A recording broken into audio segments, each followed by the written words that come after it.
వర్షాకాలం తరువాత ప్రకృతి ఎలా ఉన్నదంటే, అంత వానలు నించినవని ఎల్లెడలా, అంతంత దివినున్న భ్రమలు విరిసే, తెలివుంది కిరణములు దిశలల్ల నిండా, చెలువుంది రవి ప్రకాశించే లోకములా,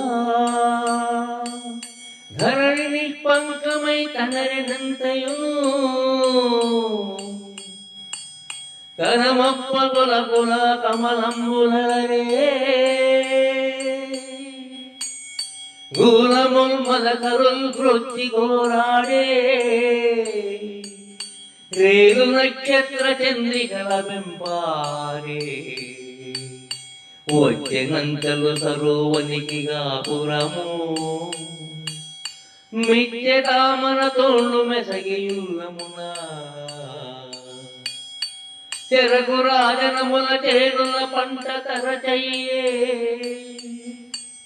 వృషభయూధము రంకెవైతే, కనక ఎంతయు బాసికను పట్టి జలము, ఇలదెరువరులకు నిత్య సౌఖ్యంబు, చెదల నిర్మలములై జలదంబులొప్పే,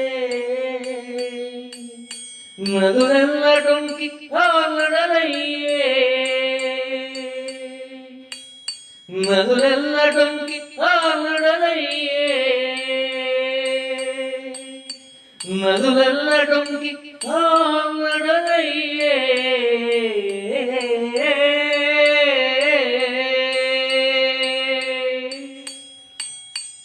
క్రమేణా ఆకాశంలోని మేఘాలు విడిపోయాయి.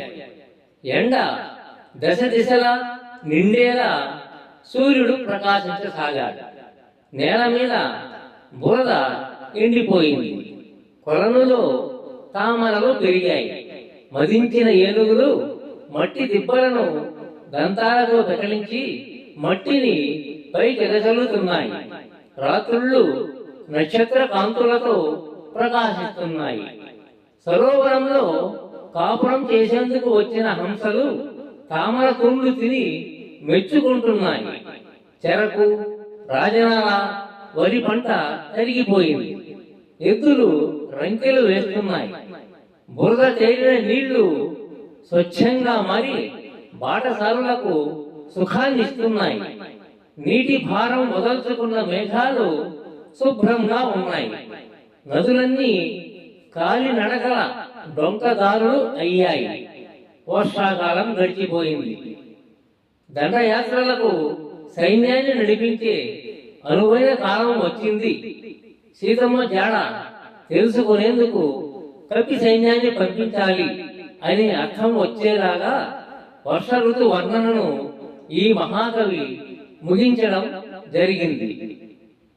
ఈ భాగంతో గోన బుద్ధారెడ్డి యొక్క పద్య రత్నాలు సమాప్తం.